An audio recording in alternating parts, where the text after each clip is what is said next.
मैं एक school teacher थी। हमारे स्कूल में अजीब तरीके का एक स्टूडेंट आता था। मैं उसको अजीब इसलिए कह रही हूँ क्योंकि वो रोज अपने बैग में कुछ ऐसी चीज लेकर आता था कि जिसे देखकर मैं हैरान रह जाती थी।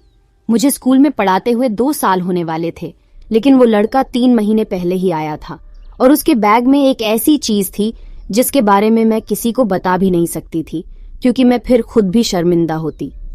ये बच्चा हमारे स्कूल में पहले नहीं पढ़ता था, इसीलिए कोई इसके बारे में जानता नहीं था। वो बहुत चुपचाप और खामोश रहता था।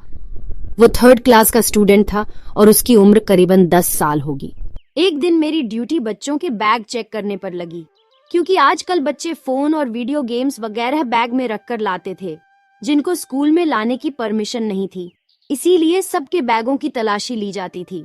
लेकिन जब वो लड़का मेरे सामने आया, मैंने उसका बैग खोला और जैसे ही मैं उसका बैग खोला और जो मैंने देखी, मैं देखकर हैरान हो गई और मुझे ऐसा लगा जैसे मुझे बिजली का शाक लगा हो, क्योंकि उसमें तो मेरे साथ खड़ी टीचर ने मुझसे पूछा कि क्या हुआ है।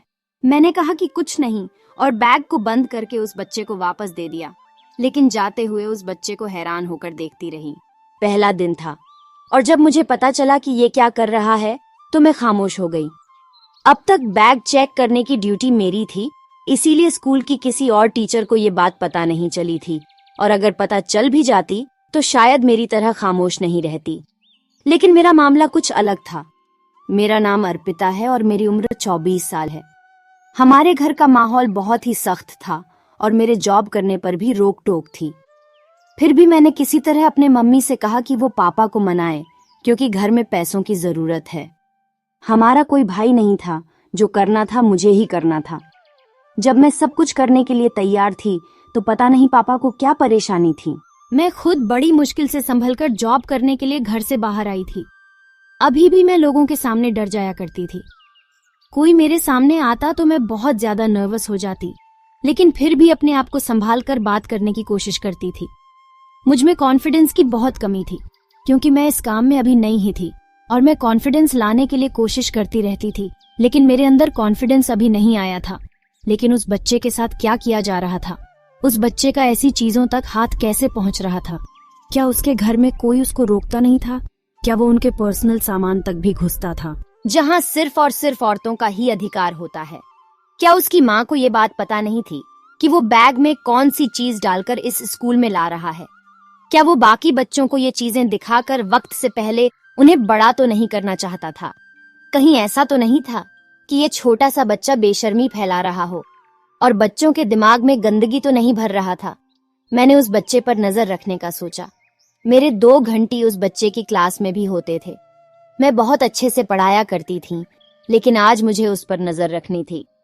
ये बाकी बच्चों की तरह नहीं था, लेकिन थोड़ा चुप रहता था, किसी से ज्यादा बात नहीं करता था। उसने पूरा दिन ऐसा कुछ भी नहीं किया जो रूल से हटकर था। लेकिन एक बात ऐसी थी जो सच में बहुत अजीब थी। वो ये थी कि वो लंच टाइम में भी अपना बैग अपने साथ लेकर जाता था। वो अपना बैग खुद से दूर नहीं करता था। जब पहली बार उसने अपना बैग मुझे दिखाया था तो वो बहुत परेशान था। जब मैंने उससे कहा कि खोलकर दो, मुझे चेक करना है। मैं ये बात टीचर से और अपने दोस्तों से भी तथा प्रिंसिपल से भी बता सकती थी, लेकिन मैं इतनी शर्मिंदा हो गई थी कि मैं बात नहीं कर पा रही थी, लेकिन इस मसले को हल करना चाहती थी। आजकल के बच्चे पहले की तरह मासूम बिल्कुल भी नहीं थे। ये बहुत ही बुरी बात थी, क्योंकि यही हमारे देश का भविष्य है और ना जाने ये लोग किस तरफ जा रहे थे। और एक हमारा घर था जहाँ पर मुझे भी फोन रखने की परमिशन नहीं थी। हालांकि मेरी उम्र 24 साल हो चुकी थी, लेकिन मुझे कभी स्कूल से आने में देर हो जाती तो बहुत डांट सुननी पड़ती थी। मम्मी कहती कि क्या करती हो, देर हो रही थी तो बता नहीं सकती थी। तो मैंने कहा कि कैसे बताती, कबूतर के जरिए तो पैगाम नहीं भेज सकती। आपको पता है कि मेरे पास फोन नहीं है, एक छोटा सा फोन रखने दे, मैं बड़ा फोन नहीं रखूंगी। बस फोन उठाने के लिए फोन रख लूंगी। मम्मी इस बात को नहीं मानती थी। वो कहती थी कि पापा अगर परमिशन देते हैं तो रख लो, लेकिन पापा को कौन समझाता? पापा से बात करना तो बहुत मुश्किल था। वो तो मुझे नौकरी से भी निकलवा देना चाहते थे। पापा का कहना था कि जॉब करने लगी है तो अब अजीब अजीब डिमांड्स रख रही हैं, छोड़ दे नौकरी और घर बैठ। हमारे घर में बहुत परेशानी थी, लेकिन पापा ये मानने को तैयार ही नहीं थे कि हमारे यहाँ पर इतनी परेशानी है। वो कहते थे कि जिसने हमें इस दुनिया में भेजा है वो अन्न भी देगा। भगवान अन्न देता है, कोई भूखा नहीं सोता, जबकि पापा घर में पैसे नहीं देते। मेरी सैलरी से ही घर का राशन पानी आता था और हम लोग भूखे रहने से बच जाते थे। लेकिन उस बच्चे की हरकतें देखकर मैं परेशान हो रही थी। एक दिन मैंने उस बच्चे को रोक लिया और उसे अकेले में ले जाकर पूछा और कहा कि तुमने यह क्या डाल रखा है अपने बैग में? तुम्हें शर्म नहीं आती? ऐसी चीजें क्यों स्कूल लेकर आते हो? रोज ये चीज तुम्हारे बैग में होती है। तुम्हारे मम्मी पापा है या नहीं? मैं प्रिंसिपल को शिकायत लगाऊं? उस बच्चे ने पहले तो सारी बातें सर झुकाकर आराम से सुन ली और उसके बाद जब उसने सर उठाया तो उसके चेहरे पर बच्चों वाले भाव नहीं थे। किसी ऐसे इंसान के भाव थे, ऐसा लगता कि वह मुझे मार देना चाहता है या फिर मुझे ब्लैकमेल करना चाहता है। जैसे वो मुझे अभी कहेगा कि अच्छा, तुम मेरी शिकायत लगाओगी, इतनी हिम्मत है तुम में। उसने मुझे 2 पल देखा और कहा कि तुम किसी को कुछ नहीं बता सकती। इतना कहकर वह वहां से चला गया और सचमुच मेरी सांस रुक गई थी। मैं डर गई थी, जैसे कि मुझे सच में किसी बड़े आदमी ने धमकी दी हो और कहा कि तुम कुछ नहीं बता सकती और अगर बताओगी तो मैं तुम्हें जान से मार दूंगा या कुछ ऐसा करूंगा जो तुमको हमेशा याद रहेगा। उस बच्चे के अंदर ना जाने क्या एहसास था जो मुझे महसूस हो गया और मैंने सच में किसी को कुछ नहीं बताया। मैं किसी को कुछ भी नहीं बता सकती थी। मैं प्रिंसिपल के सामने इस तरह की बात कैसे करती? वो बच्चों को स्कूल से निकाल देती हैं। हो सकता है वही सब मासूमियत में कर रहा था, लेकिन आज उसके चेहरे पर मुझे मासूमियत नजर नहीं आ रही थी। ये बात तो पक्की थी और ये भी हो सकता था कि कोई और उसके बैग में भी ये चीज रख रहा था और अब तो काफी देर हो चुकी थी। अगर मैं अब बताती भी तो मुझसे पूछा जाता कि ये सब कब से हो रहा है, और अगर मैं कहती कि 2 महीने से, तो उन्होंने यही कहना था कि आपने पहले क्यों नहीं बताया? आपको किस बात का डर था कि आप भी उस बच्चे के साथ मिली हुई थी? इतनी सी बात बताने में आपको कौन सी शर्म आ रही थी? अब तो मैं बीच में फंस चुकी थी। कहते हैं कि अगर हम किसी पाप का हिस्सा नहीं होते तो मुखबिरी करते, इसीलिए मैं चुप रही थी और उसकी राजदार बन चुकी थी। एक दिन उसका काम पूरा नहीं था तो मैंने उसे डांट दिया और कहा कि तुम्हारा दिमाग पढ़ाई की तरफ नहीं है, तुम अपना दिमाग किन चीजों में लगाया हुआ है, इन चीजों से अपना दिमाग हटा लो। लेकिन अगले ही दिन कुछ ऐसा हुआ कि मैं हैरान रह गई। मेरे पैरों तले से जमीन निकल गई। उस बच्चे ने आंसर याद नहीं किया था। मैं उसे 5 दिन से माफ कर रही थी। बच्चों पर हाथ उठाने का मेरी आदत नहीं थी। मैं बच्चों पर हाथ नहीं उठाती थी, लेकिन उसने मुझे इतना मजबूर कर दिया। जब मैंने कहा तुम्हें आंसर याद क्यों नहीं है, तो वो कहने लगा कि नहीं करूंगा, मेरी मर्जी में कुछ भी करूं। ये सुनकर मुझे और गुस्सा आ गया। मैंने उस बच्चे को हल्का सा थप्पड़ लगाया, बस हल्का सा, लेकिन वो बच्चा ऐसे जमीन पर गिरा जैसे कि मैंने उसे बहुत जोर से मारा है, जबकि मैं बच्चों को ऐसे नहीं मारती थी। वो बच्चा जमीन पर गिरकर रोने लगा। तभी साथ वाले कमरे में से टीचर आ गई और कहने लगी, क्या कर दिया? इससे मारने की परमिशन नहीं है। मैं भी बहुत बुरी तरह घबरा गई। वो इतनी बुरी तरह से रो रहा था कि उसने रोते रोते अपना सांस बंद कर लिया। उसके घर वालों को बुला लिया गया। थोड़ी देर के बाद उसके घर वालों में वो बच्चा और मेरे साथ के टीचर जो उसे देखने के लिए आई थी, सब लोग प्रिंसिपल के कमरे में खड़े थे। कोर्ट जैसा माहौल बना हुआ था और मुझे सब लोग ऐसे देख रहे थे जैसे मैंने बहुत बड़ा गलत काम कर दिया हो। अब मैं किसी को ये भी नहीं कह सकती थी कि इस बच्चे ने ड्रामा किया। जानबूझकर मुझे गुस्सा दिलाने के लिए आंसर याद नहीं कर रहा था। मैंने इतना कहा कि मैंने हल्के से थप्पड़ मारा, लेकिन इसका पैर फिसल गया और ये गिर गया। हमारे स्कूल का एक नाम था। हमने ये कह रखा था कि हम यहाँ बच्चों को नहीं मारते, ज्यादा से ज्यादा लिखने की पनिशमेंट देते हैं या फिर खड़ा कर देते हैं। उसने कहा कि आपको मारने की नौबत क्यों आई, आप दंड भी तो दे सकती थीं, और कहा कि आपकी इस हरकत की वजह से मैं आपको स्कूल से भी निकाल सकती हूं। मैं बहुत ज्यादा परेशान हो गई क्योंकि मैं ऐसा बिल्कुल भी नहीं चाहती थी। मैंने प्रिंसिपल से भी सॉरी बोला और जब उसके माता पिता से सॉरी बोलने लगी तो उसकी मम्मी ने कहा कि कोई बात नहीं, हो जाती है गलती, कोई बड़ी बात नहीं है, सिर्फ रोया ही तो है, इससे ज्यादा तो हम घर में मार देते हैं, बच्चे शरारती होते हैं। उसकी माँ ने तसल्ली दी तो प्रिंसिपल ने कहा कि नहीं, हमसे गलती हुई है। उन्होंने कहा कि कोई बात नहीं, आप लोगों ने फोन करके बुलाया था तो हम लोग आ गए, इतनी बड़ी बात नहीं है।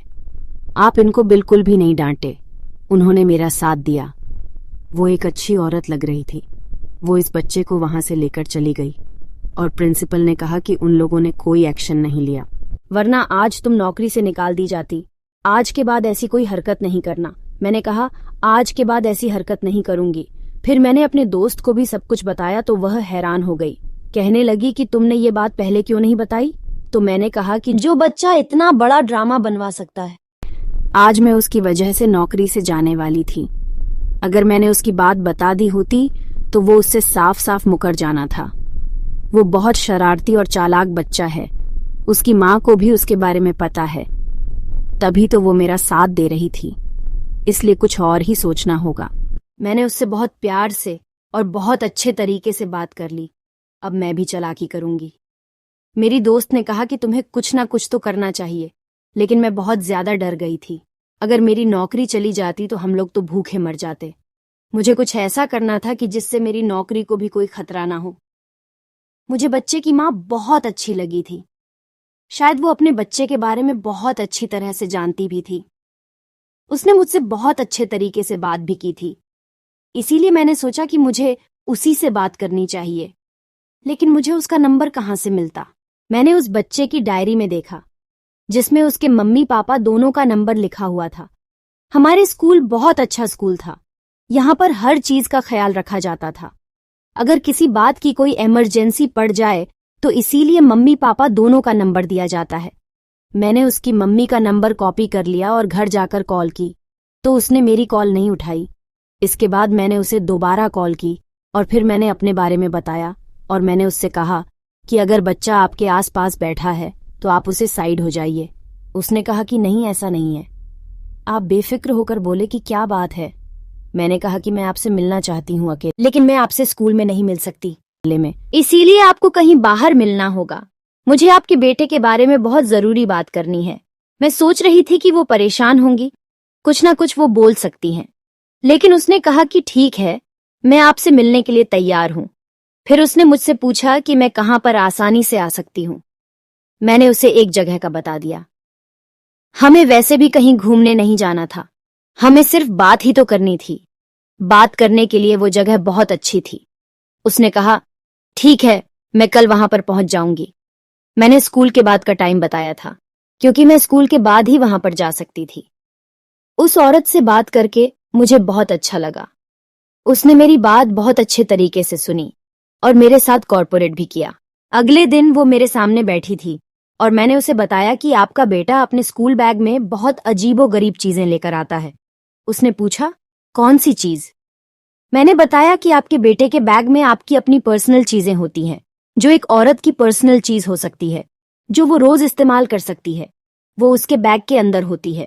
और मैंने उसे बताया कि मैंने उससे बात की तो उसने मुझे तेवर दिखाए, तो मैंने उनको वो बात भी बताई कि उस दिन क्या हुआ था। मैंने कहा कि मैंने आपके बेटे पर बिल्कुल भी हाथ नहीं उठाया था। उसे थप्पड़ कहा भी नहीं जा सकता है। मैंने सिर्फ उसकी बेइज्जती करने के लिए उसे हल्का सा थप्पड़ लगाया था, ताकि उसे एहसास हो और वो आंसर याद करके आया करे। मैं उसे चोट नहीं पहुंचाना चाहती थी। उसने मेरी बात बहुत ध्यान से सुनी और फिर मुझे एक ऐसी बात बताई जो मैं हैरान रह गई। तो उसने एक बच्ची की तस्वीर दिखाई और कहा कि ये मेरी बेटी है। उसने कहा, और जिस बच्चे की आप बात कर रही है वो मेरा बेटा नहीं है। दरअसल मैं उसकी असली माँ नहीं हूँ। उसमें उसकी गलती नहीं है। वो जो भी हरकतें करता है वो अपने हिसाब से ठीक करता है। मैंने कहा, आप ऐसे कैसे बात कर सकती है? वो अपने बैग में किसी औरत की पर्सनल चीजें लेकर आता है, पूरे दिन अपने बैग में रखता है। अगर हम यह तलाशी नहीं लेते तो हमें पता भी नहीं चलता। किसी को भी ये बात नहीं पता। और जब मैंने उससे बात की तो वो मुझे ऐसे देख रहा था कि जैसे वह मुझे कोई तकलीफ पहुंचाएगा। वो बच्चा उम्र में बहुत छोटा है, लेकिन उसकी हरकतें अपनी उम्र से ज्यादा बड़ी है। ये कोई आम बात नहीं है। आप इसे नॉर्मल कैसे कह सकती हैं? आप उसकी माँ नहीं है, इसलिए आप समझ नहीं सकती। उन्होंने बताया कि दरअसल इस बच्चे का कोई कसूर नहीं है। वो बहुत छोटा था जब उसकी माँ इसे छोड़कर चली गई। मैंने कहा कि बहुत अफसोस हुआ मुझे। ये सुनकर उसने कहा कि इसकी माँ इस दुनिया से नहीं गई, बल्कि उसने अपने किसी प्रेमी के साथ इसे छोड़कर चली गई। उस टाइम मिंटू बहुत छोटा था और वो उसे छोड़कर अपने प्रेमी के साथ चली गई और पलटकर उसकी तरफ देखा तक नहीं। वही वक्त है कि जब ये बच्चा सदमे में चला गया और आम बच्चे की तरह नहीं रहा जो ये अपने पास रखता है। इसकी माँ अपने कमरे से सब कुछ ले गई और जो वो सब कुछ पीछे छोड़ गई वो इसने जमा करके अपने पास रखना शुरू कर दिया और वो इन चीजों को हमेशा अपने साथ रखता, किसी को हाथ नहीं लगाने देता। इसके पापा को ये सब पता है और वो भी अपनी पत्नी को बहुत मोहब्बत करता थे और उसने भी अपनी पत्नी की कुछ चीजें बचा रखी हैं। लोग चले जाते हैं लेकिन अपनी यादें पीछे छोड़ जाते हैं, इसलिए ये बच्चा बहुत ज्यादा बदतमीज हो गया। मैं इसके पापा को बहुत पहले से जानती थी। हमारे पापा आपस में दोस्त थे। दरअसल ये मेरी भी दूसरी शादी है। दरअसल मेरी जहां पहले शादी हुई थी वो लोग अच्छे नहीं थे। उन्होंने मुझ पर बहुत जुल्म किया और मैंने उनसे डिवोर्स ले लिया। मेरी बेटी मेरे पहले पति की ही है। मैं यही सोचकर आई थी कि इस घर को अपना घर समझूंगी, लेकिन यह मुझे भी अपनी माँ नहीं समझता। ये मुझे माँ कहकर बुलाता भी नहीं। इसके पापा भी बिल्कुल ऐसे ही हैं। वो भी अपनी पत्नी की चीजों को गले से लगाकर रखते हैं, जबकि वो इन्हें धोखा देकर गई है। तब भी वो उसके बारे में कोई बुरी बात नहीं सुनते। कभी कभी मुझे रात को अपने कमरे में रोने की आवाजें आती हैं। वो उसके पापा होते हैं जो अपनी पहली पत्नी की जुदाई में रो रहे होते हैं। उसने इनके साथ अच्छा नहीं किया, लेकिन फिर भी ये दोनों उसके दीवाने हैं। वो इनको इस दुनिया से छोड़कर चली जाती तो शायद इन दोनों का सदमा इतना भारी नहीं होता, लेकिन ये दोनों बाप बेटे एक जैसे ही हैं। मैं उन्हें प्यार करती हूँ, संभालती हूँ, कोशिश भी करती हूँ कि सब कुछ ठीक हो जाए, लेकिन कुछ भी ठीक नहीं होता। वो औरत जालिम थी, लेकिन जुल्म उसने अपने साथ किया। इतना प्यार करने वाले पति और इतने प्यारे बेटे को छोड़कर चली गई। अच्छा भला ये बच्चा था, लेकिन अब ये बच्चा नहीं रहा। इसमें बच्चों वाली कोई बात ही नहीं है। ये सबसे बदतमीजी करता है, बुरी बुरी बातें करता है, उल्टे सीधे जवाब देता है, मारपीट करता है। पिछले स्कूल से भी इसलिए ही निकाला गया था क्योंकि वहां पर भी इसने एक बच्चे को मारा था। उसकी चीजों को लिए एक छोटे से बैग में डालकर अपने साथ लिए फिरता है। पति से कहा कि इसे किसी दिमागी डॉक्टर के पास ले जाएं, लेकिन सबसे पहले उसे खुद जाना चाहिए, जिसने आज तक अपनी शादी की रिंग नहीं उतारी। मैं तो अपनी बच्ची को भी उससे दूर रखती हूँ क्योंकि वह अचानक बहुत गुस्सा करता है। मैंने कहा कि मैं आपकी मदद करूंगी कि मैं इस बच्चे को नॉर्मल कर सकूं। उसने कहा कि ये सब आप बिल्कुल मत कीजिएगा क्योंकि ऐसा बिल्कुल भी नहीं होने वाला। मैंने बहुत कोशिश की लेकिन ऐसा नहीं हो सका। मैंने उस औरत का धन्यवाद किया और उसने मुझे यह भी कहा कि आप ये बात किसी को मत बताइएगा। कल को अगर कोई और टीचर इसके बैग में ये चीजें देख लेती हैं तो आप उसे समझा दीजिएगा, क्योंकि अगर ये चीजें इससे छीन ली जाए तो ये पागल हो जाता है और नुकसान पहुंचा सकता है।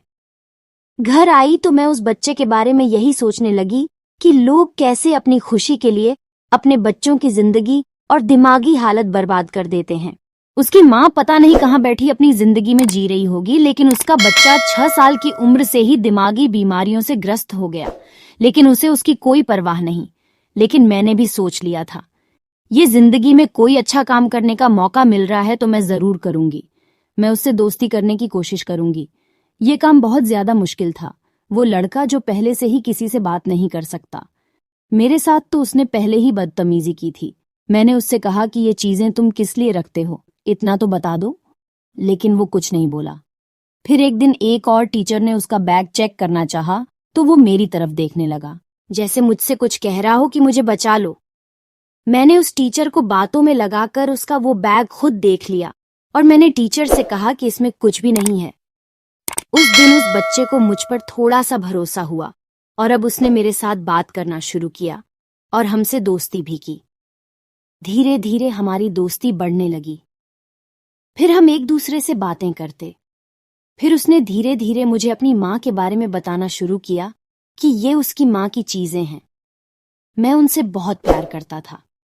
मैंने उससे कहा कि कभी कभी हमारे मम्मी पापा हमें छोड़कर चले जाते हैं, लेकिन उनके जाने के बाद हमें अपनी जिंदगी को जीना पड़ता है। मैंने उसे बहुत समझाया। उसे आंसर याद नहीं होते थे तो मैं उसकी मदद करती थी। मुझे हैरानी हुई कि वो सच में एक बहुत अच्छा बच्चा था, लेकिन वो डिप्रेशन में था। धीरे धीरे उसके डिप्रेशन दूर होने लगे तो वो जल्द ही एक अच्छा बच्चा बन गया। तो वो सबकी इज्जत करता और सबसे बहुत अच्छे तरीके से बात करता था। मैंने उससे कहा कि तुम्हारी मम्मी इस दुनिया में है, किसी दिन तुमसे मिलने जरूर आएंगी। तुम उनको माफ कर दो, क्योंकि भगवान कहते हैं कि हमें सबको माफ कर देना चाहिए। उनकी चीजों को दिल से मत लगाओ, उनकी चीजों को कहीं संभाल कर रख दो। और मैं बता दूं कि उसने अपने मम्मी का एक जोड़ा और ज्वेलरी और कान का झुमका संभाल कर रखता था, और यही चीजें उसने अपने बैग में रखता था। और अब वो मेरी बात मानी और उसने वो सामान अब अपने घर में सुरक्षित रख दिया। इसी बीच मैंने उसकी माँ से कहा कि वो भी अपने पति को टाइम दे, उसका ख्याल रखें और उसे भी अपनी पत्नी की यादों से निकाले। उसने मेरी बात मानी और अपने घर का माहौल अच्छा करने की कोशिश की। फिर मैंने कहा कि अपने पति और बेटे को घर से लेकर बाहर निकला करो, बाहर जाया करो। तभी मेरी दोस्ती उसके साथ हो गई और हम दोनों एक दूसरे से बातें भी करने लगे। मैं कभी कभी सोचकर हैरान होती थी कि हम लोग एक दूसरे को जानते तक नहीं थे, और वो औरत जो उस घर को बिगाड़ गई थी, अब मुझे वो घर संभालना था और वो काम मुझे मेरे भगवान ने दिया था। मुझे इससे कोई फायदा तो नहीं था, मेरा कोई मतलब नहीं था, लेकिन उनके चेहरे की खुशियां लौट आई थीं। भगवान ने शायद मुझे उसका गिफ्ट दिया। मेरी शादी बहुत अच्छे घर में हो गई। ये रिश्ता मेरा मिंटू की मम्मी ने ही करवाया था। उनका कोई रिश्तेदार था जो कि आउट ऑफ कंट्री होता था। उसका अपना घर था। अब मैं उस घर का हिस्सा बन गई थी। अब मेरा मिंटू के घर भी आना जाना था। उसके घर में आया जाया करती थी और सब कुछ ठीक हो गया था। जिंदगी भर खुद पर जरूर फक्र होगा कि कुछ अच्छा काम जरूर किया था। आखिर में उस औरत के बारे में यही कहना चाहूंगी कि उसने बहुत गलत किया। उसने 2 लोगों की दिमागी हालत खराब कर दी थी, उनकी जिंदगी दांव पर लगाई। इतने मासूम बच्चे को उसने इतने बड़े सदमे में डाला। उसने इंसाफ अपने भगवान पर छोड़ दिया। वो कभी भी नजर नहीं आई, न कभी उसने फोन किया। दुनिया में कैसे कैसे पत्थर दिल लोग होते हैं। भगवान सबको सद्बुद्धि दे। दोस्तों, आपको हमारी कहानी पसंद आई होगी। कहानी पसंद आई है तो वीडियो को लाइक, शेयर और चैनल को सब्सक्राइब करें। और हाँ, नोटिफिकेशन बेल को जरूर दबाएं ताकि अगली अपडेट आपको मिले सबसे पहले।